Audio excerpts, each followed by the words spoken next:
All right, we are live. Welcome, everybody, to another episode of Sasquatch Out of the Shadows. Hope everyone's doing well on this Monday night. My name is Alexander Pedikov, your host as always. Really excited for the show tonight. Just a quick reminder, if you guys haven't checked out previous shows, I have a playlist. This is the 24th stream. I never know what stream it is when we're starting, so I think it's 24. So we're getting up there in the numbers. We've had some awesome guests. Last week we had a great time with Pamela Pierce. She is the daughter of Charles Pierce, who directed The Legend of Boggy Creek, and she just recently remastered the film. That was a great conversation. Next week, we're going to be talking to a friend of mine, Ronnie LeBlanc, who is an author and researcher. He's also on Travel Channel's new show, Expedition Bigfoot. So that should be a fun time talking about Bigfoot in Massachusetts and other areas. But for today, we're going to be bringing back on Nash Hoover, of course, of Chasing Legends, as well as Eli Watson, who is also an executive producer on the show. He couldn't make it to the Mogollon Monster recap. He actually has a podcast of his own called Cryptid Campfire, which I'm actually proudly rocking the shirt here. Really awesome design. You got a little cryptids on there, a little UFO in the corner. Awesome podcast. Check it out. We just filmed, well, not filmed. I'm a film guy. We just recorded an episode over a campfire recently after we finished our Champ episode. But we're going to be returning to this sort of rehashing of an expedition. So it's going to be our Lake Champlain expedition. So without further ado, let's just pop Nash and Eli into here. Hey, guys. Hello, everyone. Oh, should I turn that? There we go. Yeah. Whoa. That works. I was trying to, yeah, because I thought Eli was going to be with the phone like that, but that works. How you guys doing? Good. Awesome to have you both on here. So obviously we did this last time, Nash. We had Brian on, who's part of our crew. We did a recap of the Mogollon Monster. So we filmed that in July. And now we're just getting off of the tail end of filming Lake Champlain. So real quick, before we go into that, I just wanted to say, so those that have been following the channel know Chasing Legends is basically a show where Nash and ourselves, we go around and we look for different cryptids across the U.S. And we're currently in the production of season 1. We filmed the Pukwudgie episode in Massachusetts, the Mogollon Monster, as I mentioned, in Arizona, Champ in Lake Champlain, and then we still have the Rougarou of Louisiana to go. So that'll be season 1, just to get people up to speed about what's going on. But yeah, so instead of talking about the show a whole lot, let's just dive right into what we were up to in Lake Champlain. So first impressions from both of you. I want to hear both of your impressions about Lake Champlain. Dude, the lake is massive. Yeah. Like it's, you look at pictures of it online, you look at it like on the map, like Google Maps and such, and it just definitely does not do it justice. Like I couldn't believe it. Oh yeah, I mean the same. It's just a huge body of water. I mean, I think I was most impressed by the drive from Port Henry, New York to St. Albans Bay. It took about an hour and a half? Yeah, it's about an hour and a half. And it's the same lake. You know, we don't have lakes that big out here in Southern California, so that was pretty wild. Yeah, so for folks that don't know, Lake Champlain, of course, is one of the largest lakes in North America. It's in like the top 10, I believe, for natural lakes, 7 or 8, something around that. It's about 120 miles long, 14 miles wide at its widest, 400-something feet deep, and it has this enigmatic legend of this lake monster nicknamed Champ, which shows a lot of really cool evidence, and that's what we were there filming. So these guys have never been to Lake Champlain. I live about 3 hours from there in the New England area, so I've spent some time going there. People that have followed my work know about On the Trail of Champ and some of the other Champ stuff I've done. So it was really awesome to kind of show them around in a way with Champ. But kind of going off of that, so you guys obviously say, you know, you looked into it. You've been researching it for years. I mean, you've been interested in this subject for a long time. So like many of us, we have an idea of what these places are like, and then they turn out to be different when you're actually on location. What was it about the Champ legend initially that got you guys kind of interested in that story? I think for me, when I first kind of got into cryptozoology, it was with the stories of Loch Ness and all of that. So when I came across, you know, what they dubbed as America's version of Loch Ness, I was like, okay, that's pretty interesting. Like we have our own here. And, you know, so I just kind of started doing more research into it as I did with everything else. And, you know, I think I learned about it on Monster Quest. And yeah, so it was super surreal to actually finally make it out there after all these years of researching it and check that one off the old list. Right. What about you, Eli? It was honestly just the historical stuff. You know, I think when I started getting into cryptozoology and looking into Loch Ness Monster, and you know, finding that real sightings only really date back to like 1930, and then finding out that legit champ sightings go back at least 100 years prior to that, I was like, whoa, maybe there's something going on there.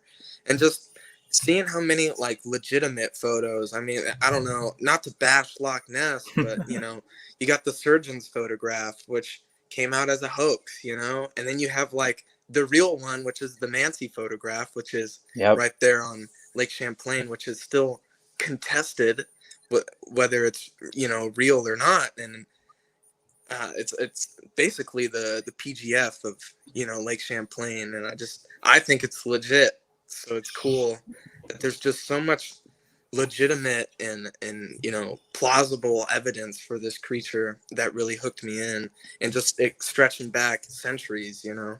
Yeah, it's wild. I think the Mancy photo is almost like the PGF of like lake monster. Oh yeah, for evidence. Sure, yeah. It's like in general, you know, like not yeah. just champ. It's all lake monsters. Well, because I've done a ton of research into different lake monsters around the world, and there's nothing, you know, quite like that, you know, that hasn't been, you know, debunked or explained. Yeah. Right. Definitely. It's just such a strange mystery. And in my opinion, it's one of the most credible cases of where there might be something actually behind the stories of any lake in the world, more so than Loch Ness even, which will maybe rub a lot of people the wrong way. But I kind of lost, you know, I grew up also interested more in Loch Ness than I did in Lake Champlain. So there's the Mancy photo for those that aren't aware. It's amazing. I would pull it up on the screen here, but that would definitely crash my browser. It's I got to update the computer, but yeah, it's a great one. Just want to say, hey, Bigfoot Odyssey says, hola everyone. Hey, Kerry, how's it going? We had an awesome discussion last night on the Late Show on Bigfoot Odyssey with Leon, and it was just a great time talking about Bigfoot and that sort of stuff. So hope everyone's doing well. But Alex, we're twinning. Oh yeah, I was going to ask if that was a Cryptid Campfire shirt. Nash, it is. I think it's a memo. I wore it yesterday. That's awesome, man. I love it. I've been rocking it. I actually slapped one of the stickers you sent me on my cooler, so I have a couple like crypto stickers on the cooler. So that'll hopefully make an appearance on a camping trip to come soon. So, hello, folks. Yeah, awesome. All right, so let's get right into it and talk about. We obviously did an expedition there. We were there for how long were we there? 3 days almost. I mean, almost 4. Yeah. Not long enough. It's such a massive place. Well, like Eli even said, just Port Henry, New York, to St. Albans, which is not even the whole lake. So the lake starts at Whitehall, New York, which a lot of people will know for the Bigfoot activity there, the A-Bear incident and some of the stuff that's gone on there. That's the southern tip of the lake. Northern tip of the lake is in Canada, Quebec, the province of Quebec. Yeah, so it's huge. It's just a massive area. Burlington, Vermont, you've got a lot of different communities along the lake. But we kind of focused on a little bit of everything, I think, in the middle section of the lake and did a lot of that sort of stuff. So what do we want to talk about first, guys? It's probably the farthest distance we've traveled filming an episode for the show. You know, it's just for the episode itself, not actually like getting to each episode, but actually just to film the episode itself. This is the farthest, just in terms of, you know, miles driven to get interviews and shit. Yeah. Go ahead, Eli. Oh, I was just gonna echo Nash what he just said. We drove a lot to get some interviews, but I mean, talk about the quality of those interviews. Definitely worth it. Oh, definitely.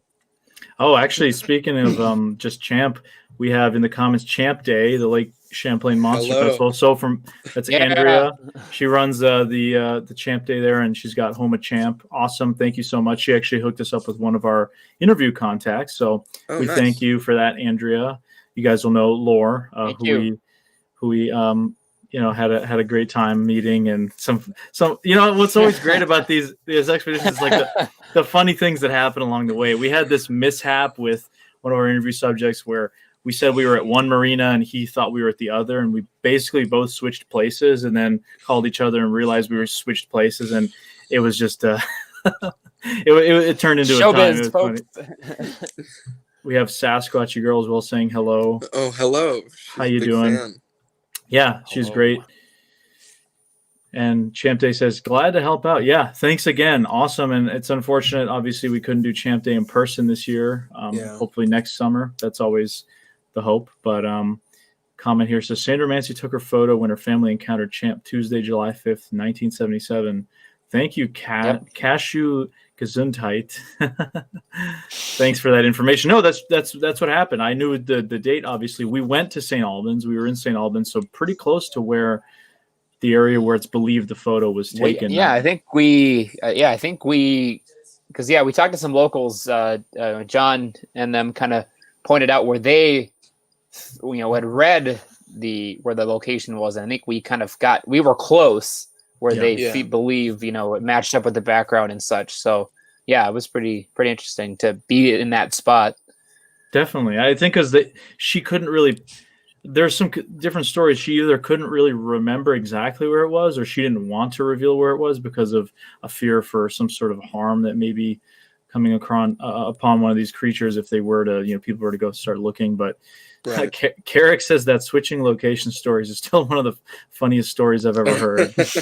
Obviously, we told him it was one of those classic things where we just switch locations and everyone was getting frustrated, but we managed to find each other, and that was good. Still does not beat Motel 6 in Brockton. Oh gosh, yeah, we've had some times on this trip. I'll tell you that on these trips in general. It's when you're out there in the field and investigating and filming and doing all this stuff, you're dealing with logistical stuff. Transportation, weather conditions, all kinds of stuff. As we saw in Arizona, we're all pretty much thinking it's going to be warm and it's in the 50s and raining. And just all these sorts of things happen, but make for good stories at the end of the day. That's kind of what's fun. Yeah, what do we have? Pukwudgie, we had the hotel fiasco. In Arizona for Mogollon, we got stuck in the mud. Oh yeah, that was fun. That's right. Yeah. And then this last one we had the interview mishap. Yeah. Well, we actually had a couple of interview mishaps. We had one with with she was 87, I think, or she was 9. She was 90, I believe. I thought she was 93. Yeah. Okay, I'm totally off with my numbers. Yeah, so one of the folks we interviewed, she had an incredible Champ sighting, but we were supposed to do the interview at like 10, and she didn't show up till around 11:30, I believe, and she had just been coming back from the dentist and had a breakfast with her husband. But when you're at that age, you just can't. She's just a force of nature. Still probably one of my favorite interviews on this whole show that I've ever done. So it was pretty special. But so yeah, let's talk a little bit about kind of what our approach was in general, without giving away too much of what what happened or what didn't happen. Just kind of what the approach was going into it. We have an approach? I guess we're making one up. We don't have plans. Carrick says all this is just further proof that Chasing Legends is one of the true destination truth successor. Damn straight. Thanks, Carrick.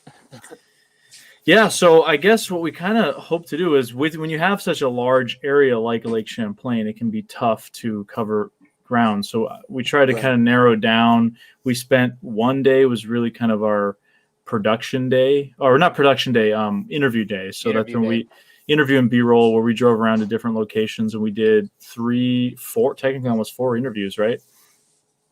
5 actually, because we technically interviewed John as well. Oh, that's right. Yeah. Yes. Yeah, that's right. So yeah, we started out in the morning and we went to Charlie Hour Boathouse there in Burlington, widest part of the lake right there, mouth of the Winooski River. There's been a lot of sightings of Champ in that area over the years, including his sister, who we interviewed.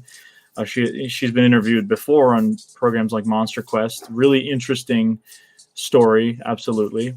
And then from there, we went to Port Henry, which is like an hour south and in New York. And I think for you guys, that was your first time actually in like New York State. Yep. Well, except I think Eli said he was there, but I know everyone else in the crew, those of you from the Midwest, it was your first time there, which was kind of cool. Mm. And then, you know, once we got done with that, we headed over to, I think it was Arnold's Bay, right? Yeah, Yes. we made a pit stop in Arnold's Bay. Yeah, we took a couple stops. So Just Arnold's 'cause Bay, we had some time. yeah, Arnold's Bay was an area where Benedict Arnold actually sunk part of his fleet after a battle with the British during the Revolutionary War on Lake Champlain. So there's a lot of history on the lake itself, and it's just this little bay. And there's been champ sightings in that area before, and just thought it was a really scenic spot. Did some kind of exploring around there. That's actually where we filmed our kind of closing thoughts as well on our way out. Yeah. But then after we were at Arnold's Bay that Thursday, we then drove up to St. Albans, which was a pretty far drive again. And we interviewed a lady who had supposedly seen something in just August of 2020. Yeah. Yeah. You guys want to say just a little bit about that and just like your thoughts about, you know, newer sightings as compared to some of the the older ones like we talked about? Well, it's still cool to see because, you know, we talked with two people that are on completely different ends of the spectrum. Where, you know, with Christine, she had her sighting in the 80s, and then we talked with I can't think of her name. Melissa. Sorry, Melissa, and you know, she had hers literally like a few weeks ago, and you know, it's still crazy to, you know, to hear them and basically hear that they, you know, almost, you know, align with one another, where, you know, they're pretty much describing the same type of thing. I mean, obviously Melissa's was a lot farther away than Christine's was, but she still described that it was something large, something that she hadn't seen, you know, living on the lake, and it moved incredibly quickly across the lake. So, I mean, it was really cool. The photos, I mean, the photo, it's, you know, one of those, you know, what you would call like the potato photos. Yeah, it's not the best quality. She it was so far took it away on her cell phone. Yeah, she took it on her cell phone. You know, fully zoomed in. She did it. You know, she did her best. But there's definitely something protruding out of the water. Yeah. But yeah, it was a lot of fun. And then we kind of learned that, you know, St. Albans Bay has kind of been an interesting spot as of lately. A lot of sightings kind of came up and were brought to our attention as we were there that weren't, you know, officially reported. Yeah, that was so. I mean, Eli, if you had something to say, go for it. Okay, I'll just talk over you. Yeah, just do it. It's your show. I was just going to say, I mean, because we think about it, St. Albans Bay, I mean, this area, if that's where the Mansi photo is taken, it's probably one of the most famous locations for Champ, but I feel like there's not really much research being done there. I know even other research groups, other people in the past have focused on Button Bay and certain areas. Port Henry obviously has all the Champ signs and the Champ stuff, and it's kind of famous for claiming to be the home of Champ, you know, because there has been sightings there over the years for sure. But it's just amazing, this area that's St. Albans, it's very far away. And that photo, you know, that Melissa had taken, it was unfortunately kind of grainy because it was very far away. But the weekend before we went, there was a guy from Pennsylvania who apparently had who took a photo of something in the water that he thought looked like a big turtle-like creature that was feeding in the water. And we missed him by like a day. He had to go back home, but he was up there visiting relatives, and he said he was working on St. Albans Bay and saw this thing sticking out of the water and took a few pictures. And those are online. Those are actually in Kerrick's and Scott's group that I actually just joined, the Lake Champlain Zoological Inquiry. You can find an article about that and other sightings. I'll have to plug them. Really cool concept. And, you know, kind of going forward, going to be doing some more Champ research whenever we can. But it just goes to show that it's not one of those things where sightings are sparse. Right. But what I will say is that in the past few years, it seems like the sightings almost slowed down. There maybe be one or two photos a summer, because that's when most of the sightings would happen. But this summer, there was like tons of apparent sightings coming out and video and photo evidence, which I think maybe that has to do with the COVID situation. More people are out on the lake and observant. Maybe they're working from home. They're not as hectic. You know, maybe they're more calmed down. I don't know. What do you guys think? Why does there seem to be an uptick in sightings? To me, I feel like there's just less people on the lake. I think it was John who was telling us there's less, international travel between, upstate Vermont and Canada right there. Cleaner waters, as well as just less boating in general. So the few tourists who do come and the people who obviously live along the lake, John lives right there on the lake, and Melissa was the one who snapped the photo. Just Yeah, I just think it's better for the creatures, whatever these are. If that makes sense. Does this make I'm sense? not laughing at you. There was this comment by this guy. It says that guy looks like a juvie squatch. I don't know who he means, but I feel like he's saying Eli. You think so? I don't know. What that about just Alex? made me laugh. Got the beard though. You look like Jack Black in Tenacious D when he was the Sasquatch. Dude, oh my god! I couldn't stop myself from laughing. That was too funny. What should I do? What should I do? Should I put my hair back? I don't know, Eli. You just got to embrace that you host Cryptid Campfire. You're not going to take a compliment that you look like a juvenile squatch. I think if that is a compliment. If Eli had a beard, he would look like the old caveman Geico mascot from years ago. Dude, if I had a beard, dude, as soon as I can grow a beard, because I don't grow on the sides here, I'm gonna grow my beard out and cut my hair like Alex's. And then we're just going to look like twins wherever we go. Well, here's a good one. Cute fellow. So Jenny thinks you're a cute fellow. So there you go. Thanks. And then Kerrick says, I've been called Bigfoot too, Eli. We have a scientific duty to embrace it. Fair enough. I don't know. Just for that, I'm just going to shave my head now. On air. That's what we're doing. On air. So this guy, Illumin Nathan, says that's not true. I fished Lake Champlain, and there's been more boaters and fishing boats in Champlain's history. While that may be true that there's more people out on the lake, from what I was told, especially by Gary as well, who's out on the lake all the time, is that they have a lot of these bigger ships that come in from Canada shipping goods, and that kind of mucks up some of the shallower areas. And apparently, since the Canadian borders closed, there hasn't been those big boats coming in. Now, there may be more people like vacationing and boating out in the lake because there's a lack of other things to do, certainly. So there's definitely more people out there, but a lot of these bigger boats aren't as frequent. That's, I think, John and both Gary talked to us about that. But let's say a little bit about Gary. So on our sort of investigation day, we did first a investigation with this guy named Gary, who is a local diver. He is on the lake like 2-3 times a week, from what I hear. He's dived all across Lake Champlain, amazing underwater footage of the wrecks. And we were set to interview him. We've been talking to him for months now about doing the interview and going out on the water with him. But a couple days before we showed up, he discovered this anchor or a wheel from this ship called the Phoenix that sank like 200 years ago. Nobody had found it until then. And he happened to discover a bunch of pieces of the wreckage. I mean, that was awesome. Yeah. He was getting he was doing the Daily Mail, CNN, all kinds of interviews, like right in between sort of filming with us. He's like, I just got done with the Daily Mail in the UK. They're doing a spread on it. I mean, how cool is that? So this guy found a stationary object that was lost in the lake for 200 years in this huge lake where there's hundreds of shipwrecks, and he manages to find this wreck. And I mean, that's the kind of guy we wanted to talk to, and I'm glad we did. Yeah, absolutely. What were you guys? Badass. What are you guys' impressions of him? He's a badass. Thought he was a cool guy. Seemed to have his head square on his shoulders there. Yeah, I mean, he's the kind of person you really want to talk to in these situations because he's an experienced diver. He's lived on the lake his whole life. He's out there all the time.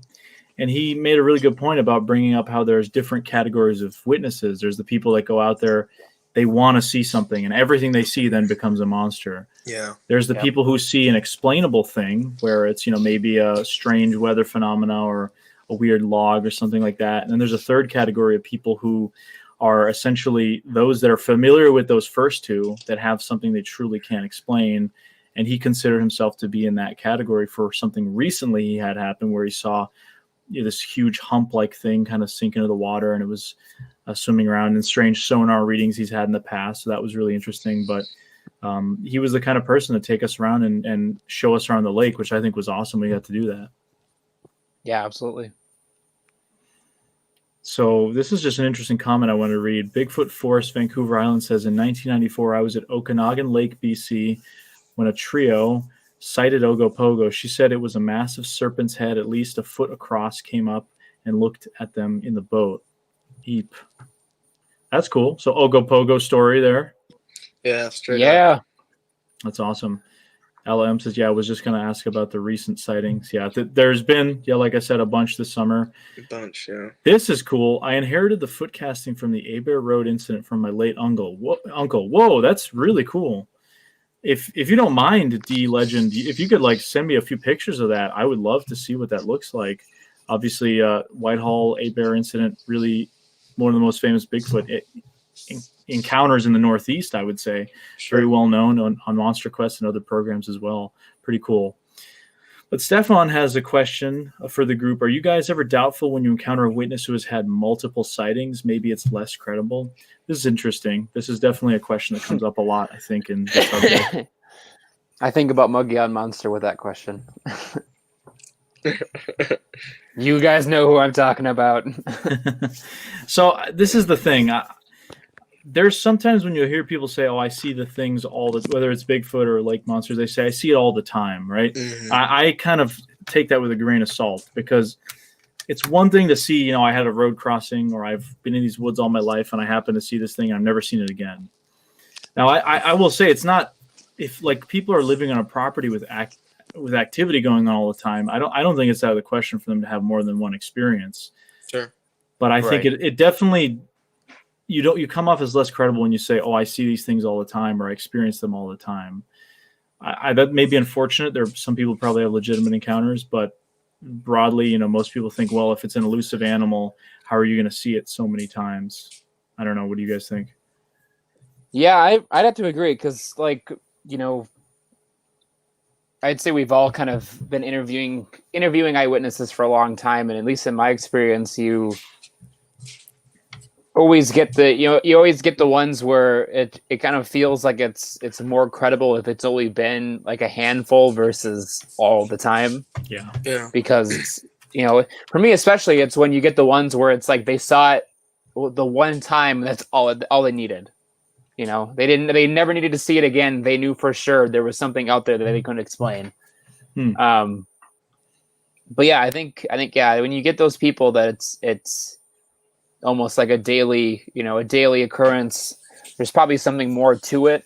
Or I've talked with people that almost like treat it like a pet, or it just comes around and it doesn't harm us. They almost treat it like a member of the family, which I'm sure does happen sometimes with some things, but it's, you end up getting those stories where it's just like Betty White in Lake Placid, where she's just feeding cows to the thing, and I don't think it's ever really like that. What do you think, Eli? I don't know. It definitely raises some questions about their credibility. I've definitely talked to plenty of people who have said that they Bigfoot's everywhere. Oh yeah, he's everywhere. Just look around. It's like, no, bro, that's not the truth of the matter. Yeah, but you have things. I was researching the Betty and Barney Hill case today, pretty in depth, and I was surprised to find out that Betty and Barney Hill both had UFO sightings after their encounter. Yeah, she talked about them a lot up until almost her death. Seeing stuff all the time, and it's just like, sometimes I feel like maybe this is more of a paranormal aspect to it, but it just kind of opens the doors to it. If you're open to it, if you're receptive to it, who knows if they would have had their experience and just been like, all right, let's never talk about that again, like Barney had wanted, but instead they opted to, find a psychotherapist or a hypnotherapist and, talk about these things publicly and, essentially in a roundabout way invite this into their life. Does that open the doors for these things to keep popping back up in your life? It almost comes down to like a psychology thing too, where it's like if you if you believe hard enough that something is going to happen, you know it's going to happen. Yeah. You know, right. No, and it's almost, you know, you go looking for this stuff, you're going to find it. You know, it's probably not going to be exactly what you're looking for, but it's going to be something that you believe is what you're looking for. That just kind of goes back to the 3 categories that Gary brought up. I think those kind of go and play in all cryptozoology, not just lake monsters. Sure. Totally. I think there's almost a lot of different factors here. I mean, you probably have people who maybe they've had one legitimate experience and then they want so hard to look for, you know, what they saw and as an explanation that everything starts becoming that thing. Then there's probably those people who maybe just have gotten lucky and have had multiple experiences. Like if they've lived on a lake like Lake Champlain and they've had, you know, they've like with John's case, I mean, he's never seen anything, but he says anyone around here you talk to, they know somebody who's had a champ sighting or an experience of some kind. So that's maybe a little bit different, but there's almost like different categories within those people claiming they've had more sightings. And I don't know, I think it is a little bit of an unfortunate thing that automatically we assume that they are, you know, kind of full of it. And there probably are plenty of people that are. I mean, some of this stuff you say, oh, I see it every single day kind of stuff. And I mean, it becomes a little bit hard to believe. I do got to read this though. Scott apparently is in the chat. Scott Martis says, can you guys see me? I cannot see you. We can't see you, Scott, but we can see your comment. So Scott obviously is one of the leading champ researchers out there. Awesome guy. He's kind of it was a big technical advisor with a lot of the information. Just even on my first project on champ with this, certainly he's just a treasure trove of knowledge about anything champ related. I mean, the guy knows what he's talking about. He's had a strange sighting on the lake as well. Really interesting to talk to people like Scott. Can I add more to what we were talking about before? Yeah, absolutely. I personally feel, and obviously you guys feel free to weigh in, I feel like the internet has both helped and hindered cryptozoological research because it's easier to research this stuff and it's easier to find people's reports. But since there's more accessible, people are seeing, oh, there's something in my area, I better jump on that bandwagon. I've seen something weird, you know, and then you just get like all these people that are just jumping on it because somebody else jumped on it, or as soon as a cryptid story or cryptid sighting makes, you know, mainstream media, you're just getting thousands, you know, of people that are claiming the same thing, and the stories almost like line up because it's, you know, they're just wanting their 15 minutes of fame. And Reddit. It makes it, you know, it makes our jobs harder, but at the same time, it just helps legitimize those people that do genuinely have things that they cannot explain. You know, when you do come across the people that check all the boxes. Right. You think about like there's a very much people romanticize books from the pre-internet era, or like the first people who got into the research. It's like they were in this untapped area that had never really been talked about much. We're talking about, you know, John Green types, Zarzinski, when we're talking about champ, people that were like this was the pre-cell phones, pre-internet era. And you look at a lot of those sightings today and it's like, sure, there's a lot of these sightings coming out with the internet, but it's almost like people become a little bit more skeptical when there is the internet. Like, what is the motivation behind this person? Are they are they just trying to fake a viral video? Because that didn't exist in the 1977. I mean, when Nancy took her photo, she sat on it for a few years until it was released, and it kind of went viral in the New York Times and in the news as much as it could before the internet.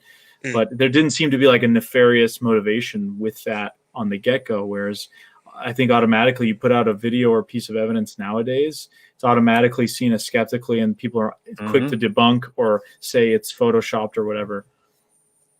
Absolutely. Oh, yeah. Yeah, I miss the old days of having to check out books at the library to learn things.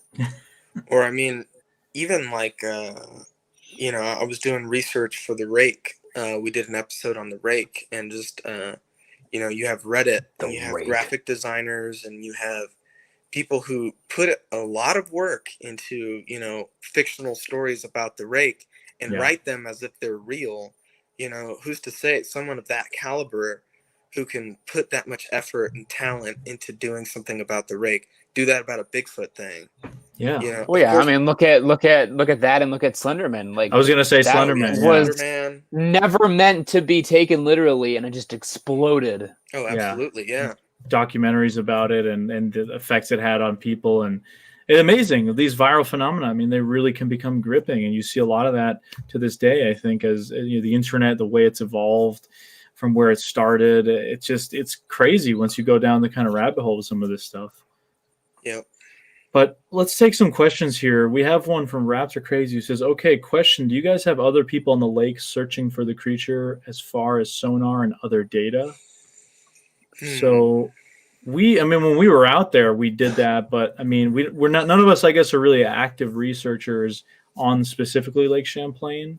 You know, there are people like Gary and John, people that we communicate with that live there, and that's their communities, and they kind of keep an eye on things and see what's going on, because there's definitely, you know, stuff always happening. But I don't know. I don't think we're not like actively out there. I wish. I mean, that would be fun. It would be kind of cool. Yeah. What was I gonna? Yeah. This guy says Eli's got me fixing my hair now too. I'm sorry. Yeah. You're wrecking people's lives, Eli. I know, dude. I'm too powerful. Bomber says less people out here would definitely bring the so-called cryptids out of hiding, but I think what we're also seeing is more people losing their fear of sharing their encounters. Yeah, that's a fair point. Yeah. If you think about how many like podcasts, Cryptid Campfire, how many podcasts, other shows and things there are in these subjects compared to when there was no internet. Yeah, it's like love-hate, because there was definitely a reverence for the pre-internet stuff, but at the same time, the internet has allowed people to share their encounters. I mean, we even talked about this last night on Bigfoot Odyssey, just how many people in an area like New England would never talk about their Bigfoot sightings for fear of ridicule. And now with the internet, they're like, well, I for 20 years, I never told anyone until I saw there was a group about it. And then I decided to come out with my sighting, and I was, wasn't ridiculed for it because other people had the same experiences. So that could be. Well, I've ran into that a lot doing this project over the years. You find the people that you just kind of bring up, oh yeah, we're filming something on this, and they're like, well, I've had an encounter, this and that, and it's like, okay, what do you talk about? And I'm like, no, I don't want to. I can't talk about it. I'll have, I'm an important member of the public, or I'm not really looking for any sort of fame or whatnot. Which when we did our Lake Pepin episode, we talked with the guy that took probably the kind of, I guess, the Mancy photo of Lake Pepin stuff. And he said, he's like, yeah, he got contacted by tons of people, and he turned them all down. He's like, I don't want any part of this. Like, I don't want it to be dragged through the mud. Yeah. And then even with turning it down, Monsters and Mysteries in America still showed the photo, and their backstory for it was completely wrong. Oh, like, man. they just completely made something up to go with the photo because the guy wouldn't talk about it. That's like the Olsen video on Lake Champlain, which is probably one of the best videos of something weird on Lake Champlain, aside from the Bodette film, which Kerry could talk a whole lot about, and how that's being held hostage. This video, which shows this really weird thing swimming through the water. I tried to contact the guy too. He wanted nothing to do with it. It broke the local Burlington, Vermont news, and then he backed away from it. And Scott has talked about this as well, that he just wants nothing to do with it. It's just called the Olsen video, but he will not return your calls about that. He just doesn't want anything to do with it. He saw something weird. He took a video of it. He probably realized he made the mistake of releasing it, and then it kind of went crazy, and people started trying to contact him still to this day. Sure. So it happens with a lot of the different phenomena. But Chris Spatzer asked an awesome question. Has this trip changed the way you think about Champ or the phenomena in general? Start with you guys. Yes, absolutely. You read about this stuff and you think, okay, it's possible something could live there, but then you go there and you realize how big the lake actually is, how deep the lake actually is. And you realize, oh, okay, this could happen. This could be real. Like, could easily be something, especially with the fact that there's underwater mountain ranges in Champlain that have not been explored, that could have caves that, these things could be living in. Yeah. Oh yeah. Right. It's definitely changed. Anytime that we go out and film one of these, it totally changes the way I look at these things. Once you actually get boots on the ground. But yeah, I was a pretty open-minded skeptic on Champ, as I am with everything I look into. Of course. But now I'm leaning more towards there's definitely could be something large and unexplained in that lake. Eli? I don't. Nash keeps stealing all my answers, but yes, I do. It changed. Similar thing happened to me when I visited the Pacific Northwest for the first time. But just exactly what Nash said. You hear about all this. And then you go there and it's suddenly different. The Pacific Northwest is massive, and I was only in Oregon. To think that stretches for miles and miles and miles. And then you have Lake Champlain and just how big that lake is. It's just truly staggering, and just, there's definitely plenty of space for stuff to hide, and that's not even mentioning all the rivers that feed into the lake. Yeah. And all the possible Absolutely. travel that it can go up, the Winooski River or Otter Creek, or, I don't know, Alex is better with all the river names, but there's definitely something that could be hiding there. Yeah. I will say as well, it changed my, this happens every time I go there. I feel like, it hadn't been since last October 2019, that last time I was at Lake Champlain. I usually try to go every couple months, but because of COVID and everything, I just hadn't been down that way. And you get in this, it happens to me every once in a while where I'll be really into the subject, and then I'll be kind of like thinking, well, man, what are the chances that this thing is real? And then you'll hear about new sightings, and it's like, I'll get into this idea where it's like, well, it seems like the heyday of the sightings is over. Especially in the last few years, there have been less and less sightings. But after this summer, it's like, wow, there still is something actively going on. And it really, every time I go there, we discover different areas. And this time, I think in particular, more so than other times, I usually go to spots I'm more familiar with. But here we went to St. Albans, spent time in the Mogollon shore and other areas I'd never been to. It's like every time you kind of see a different chunk of the lake. So yeah, even for me, going there often, it still changed my perception of the subject and kind of just increased my enthusiasm about it, for sure. Mm-hmm.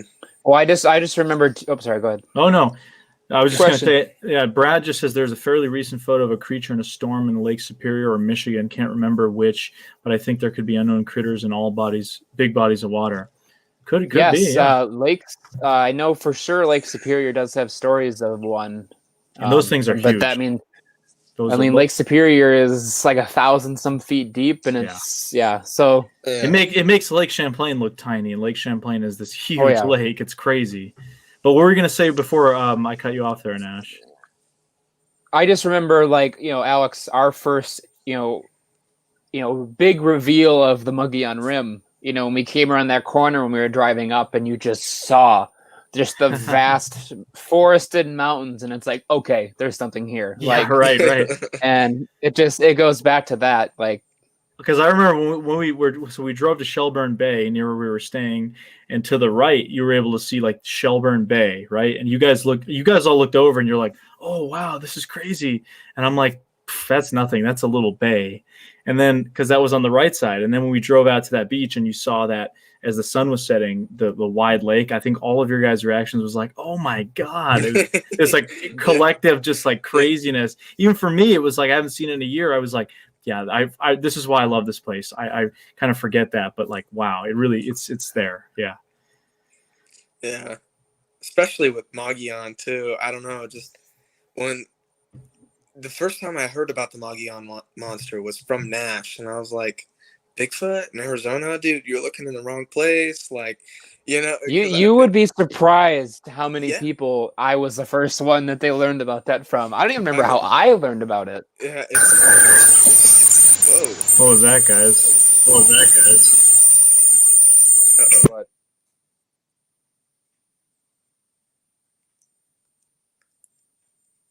No, your mic is off, bro. It's got the little symbol. You see the little symbol? Technical difficulties, folks. Eli and I will take this over. That was weird. I don't know what that sound was. I don't know if it was my mic or not, but very weird. There's a whole conversation going on in the chat. I'm like having trouble keeping up with it, but there's a lot of cool stuff people are saying. Crave Dog says Nakota Indians tell a tale about a creature like a plesiosaur in Devil's Lake, which is in Oregon. What exactly do you think Champ is? Now That's the tough question there. That's the $1 million question. Yep, exactly. Well, real quick, I mean, I'll just say, I don't know. My personal favorite theory, and I'm not saying this is the one I subscribe to, but I love the idea that it's like some sort of a strange, large aquatic turtle. And there's been people that have seen it that have said it looked like a turtle. And the Olsen video, kind of the shape of the neck changes and it almost becomes squared and then more horse-like and then serpent-like, which, turtles can have a lot of different things going on with their neck. That's just my personal favorite theory. Well, and the turtle theory would definitely go align with a lot of the land sightings. Yeah. I subscribe to the prehistoric idea of the Champtanistropheus. No one laughed. The Champtania. Yeah, that's an interesting theory, no doubt. No, I don't believe that. I do think it's probably a living descendant of the plesiosaur. That's where I kind of sit with that. Cool. Yeah, definitely. There's a lot of theories about what it could be and what it isn't. A lot of contention. I think there's something going on for sure. Like Absolutely. In my mind, I just feel like that's the perfect place of any lake for something weird to go on.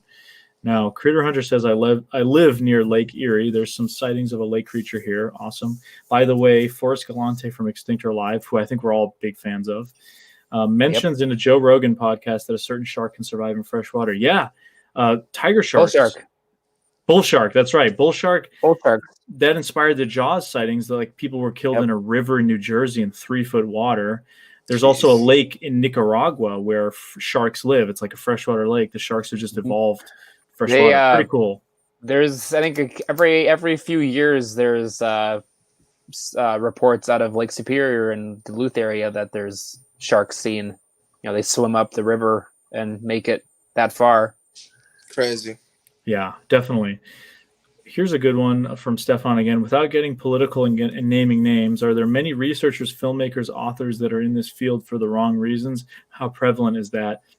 Is that a community deal? Yes. Or he says, feel to this industry is more divided?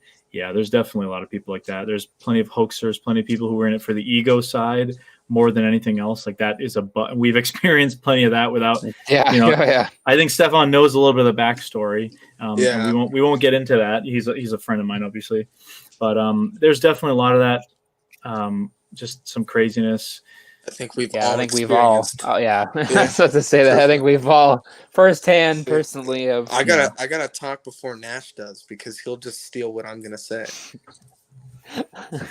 Bigfoot, whether it's Bigfoot or other subjects, there's definitely a lot of ego and competition. I think that's too bad. People like to group themselves up, and there's definitely some divisions. But so you got to hang out with cool people. The ghost field, right? That's why I got into ghost hunting.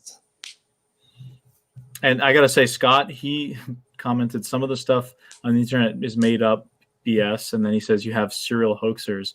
Yeah, definitely, Scott. Probably. Scott is he's had his battles with lots of these, being involved in Loch Ness and other subjects. Definitely a lot of people out there who are just in it for themselves more than the creatures. Yeah. Unfortunately. So Thin Blue Line 204 says, I've lived in Vermont for my whole life and have never seen anything on or in Lake Champlain. I have, however, had a Rougarou sighting or encounter in VT in Vermont. Really? Like a dogman type thing? That's interesting. Yeah. I thought I was going to say Louisiana. I'm like, that would have been pretty funny, but still, that's definitely interesting. No, but that's where the I guess going into some of that history, the Acadian Mountains are right there in Quebec. Yeah. And that's where, the Rougarou. That's where Rougarou and Loup-Garou. That's where a lot of it comes from, the Quebec. That whole area, like Acadia, which is now New Brunswick, at some of these areas in New England, a lot of people are of French Canadian descent. Those are the people that went down and became the Cajuns. Acadian. Lake Champlain. I mean, it's named after a Frenchman, Samuel de Champlain. So there's definitely a lot of that history, and you connect it back even to, I'm sure we'll talk about this when we're in Louisiana, with the Beast of Gévaudan in France, the famous werewolf case. You can only wonder how this folklore has like an old world connection to modern stuff in the bayous. Who knows? Who knows what we'll find? Yes. A lot of alligators. I watched The Wolfman with Benicio del Toro the other night. Oh, nice. Benicio. Eli is a big movie buff. I mean, I guess I'm not that big, but I mean, we all are to some extent. But Eli's always talking about all the movies he's gonna make and everything, and he's in LA, so he's trying to go big or go home. yeah, I'm trying to go home right now. But yeah, I can't. Yeah, especially now. Oh man. So Chris Spatzer says we have our own lake monster here in Argentina called Nahuelito, and the giant turtle is also one of the primary theories being proposed. There's a documentary about it here on YouTube. That's a really cool one. That's on your list right now? Yeah. Oh yeah. yeah, whoa. Yeah, they did a Destination Truth episode on that, and they talked about how there's the island in the middle of the lake that was apparently had all these weird kind of there are all these science buildings, and that's one of the theories where the creature came from, is that they were doing experiments out there and it got loose. And yeah, well, like the chupacabra. Definitely. Yes. There's a lot of the that weird kind of stuff. But Scott actually says in the comments, a plane crashed in the lake in 1971 has never been found. That just goes to show how crazy. Yeah, I've heard they've been trying to find that thing. There's so many shipwrecks, and as Gary has talked about when we interviewed Gary, he discovered this 200-year-old wheel that was just sitting there at the bottom of the lake. So imagine trying to find a moving object or multiple moving objects when people can't even find hundreds of shipwrecks that are in the lake, or different artifacts that may be at the bottom of the lake. It's just really interesting to think about. Absolutely. And you're talking about a moving object that's a lot smaller than a shipwreck. Right. Yeah. And as he was explaining to us the difference between a hard object and a soft object, they show up differently on sonar. Right. There seems to be an interesting conversation in the chat going on about that guy's Rougarou sighting in Vermont. He's saying basically he doesn't want to share it publicly because it might ruin his chances of pursuing a career in law enforcement. So maybe another one of those things where somebody doesn't want to share their story, as we talked about earlier, because it may harm their reputation. And we run into that a lot in this field. Definitely. Yeah. Oh yeah. Luma Nathan says there's a lot of border patrol encounters with Sasquatch in Arizona. I've heard that. Yeah. It's interesting. I mean, the environment there is way different than the Mogollon Rim, right? That's like a hardwood forest, perfect. They get a lot of rainfall, lots of space to hide. Whereas if you think about the areas bordering Mexico, it's probably a little bit more desert-like. But there's still apparently stuff going on, which is interesting. Oh, I've been inside because I go to Arizona a lot, and specifically the Arizona-Mexico border a lot, and out quadding out in the desert.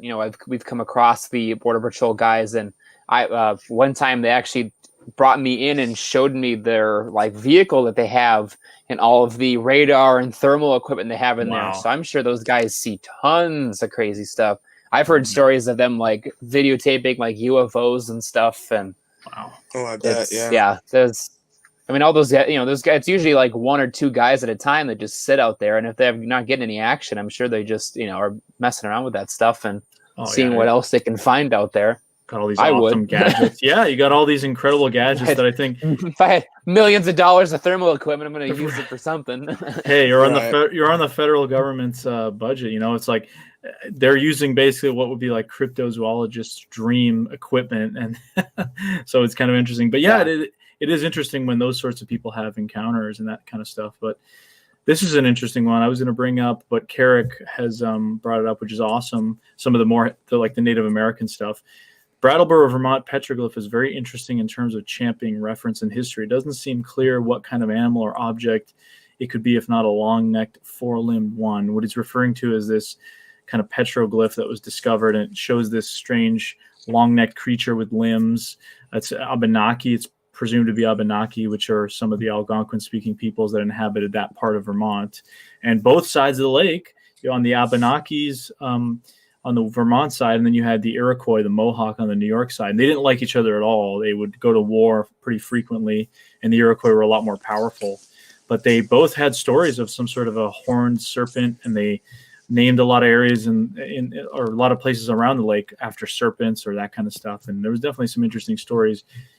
As you mentioned earlier with Loch Ness, the 30s, you have maybe some older stories. Everyone brings up the St. Columba thing, but you have a and that one's a little bit spotty because maybe it was the River Ness, not even Loch Ness, but with Champ, it's like the sightings, or at least there's a folkloric basis, right? And in some aspects to it, as compared to other lake creatures around the world. I think the Leggerfleur worm in Iceland still has the oldest sightings. I think it goes back to like the 1300s, I believe, in terms of sightings on the lake. Thank you, Raptor Crazy. Yeah, he says you guys keep up the great work. Appreciate that. Awesome. Watch out for that Alan Grant, Raptor Crazy.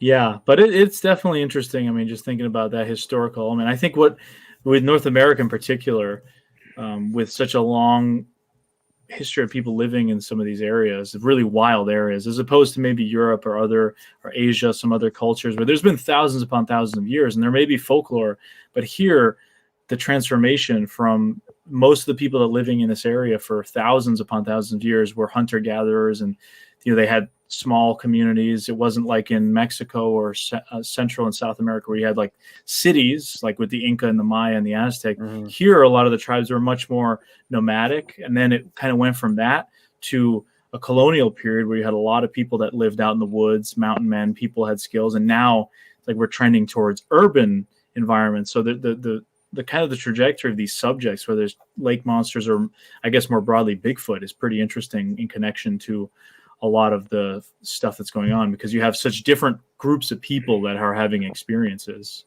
Right. That, I don't know, just kind of thought that was interesting. Yeah, you're encroaching on their environment basically as we continue to expand our societies. Right. Interesting for sure. Definitely. So, I mean, I guess as we're starting to close up a little here, just kind of trying to keep track with the conversation here. There people are talking about the Rougarou in Vermont and that sort of stuff in the comments. But yeah, really interesting time on Lake Champlain. It was awesome being back there and just exploring and just hearing about all the stories and the recent activity. And I mean, what do you think? What can people expect from this episode, Nash? And we'll just go, each of us say what we think people should expect from this episode. It's going to be chaos. Don't watch it. No, I think, like I told you guys, I think it'll probably be our premiere, it'll probably be our season premiere. So it'll be the first one that everyone gets to see, just because I think we've packed as much information as we could into it and more. Yeah. And, I feel like, obviously our investigation really didn't go the way we wanted to, but, we still got out on the lake during the day and the night. The nighttime was a bit sketch, but, I think we covered so much ground too. We filmed pretty much half if not three quarters of the lake, just in terms of driving, and we didn't even see it all. And yeah, I think the people we talked to, the interviews that we got, just the stuff that we shot, I think it's going to be an amazing episode, and I'm excited to. I guess I'm not excited. I'm not looking forward to editing it, but it's going to be awesome when it's done. Definitely. Yeah, there's just so many interviews and so much going on. But Eli? Yeah, I'm really looking forward to the just seeing the interviews again, because that was definitely, I feel like, is going to be the highlight of this particular episode for sure. Is just the interviews conducted, and even just seeing the Vermont landscapes again. Not gonna lie, looking forward to seeing my drone shots in there. But yeah, it's some good stuff. Yeah, I would say for me, it's going to be the visual aspect of it. I think because it's just so different than. I mean, each episode is just a different environment completely, and they each present their own challenges. But obviously, the interviews I think were really great. Are visiting all these cool historic sites and all that stuff, but the scenery I think is going to be crazy because you have this lake and these mountains on either side, and just the awesome kind of stuff. I mean, one of the coolest feelings for sure on this trip for me was when we did our night investigation. We didn't really talk about that, but we'll mention it briefly. We basically went out on 3 kayaks in the middle of the lake, and we were in a part that was probably 80 to 100 feet deep. And I was on this one kayak that if I had moved like a couple inches to the side, I would have tipped over. We had camera equipment and everything, but it was crazy. You're just paddling out there in the dark. It was you, me, and our sound guy, Jack, initially, Nash. And we're out there, and you just turn your headlamp off. You just look up, and you just see this like beautiful starry sky right above you, and you're just floating in the water. And it's like you could just sit there and just relax and just watch the sky for hours. I mean, it was just a magical feeling. I think Jack and I had like almost fell asleep at least twice. Yeah, just because it was just Jack, especially since he was wired into the hydrophone, so he just had these sounds, like right the into water his ear. Sounds. Yeah. Oh, that and sounds yeah, nice. it was. I mean, that was probably the craziest thing that we've ever done filming this show. Was out in the middle of this massive lake in kayaks in the middle of the night looking for a lake monster. Like it was, and I had like a fish jump up behind me at one point. Yeah, it was probably sketchy, but the water wasn't. It was like glass almost. There was a little bit of a current. Oh yeah, it was nice. It was incredible. I mean, Eli got to go out there as well. I mean, what did you think when you looked up at that sky? Oh man, it was crazy, dude. Definitely the highlight of the trip for sure.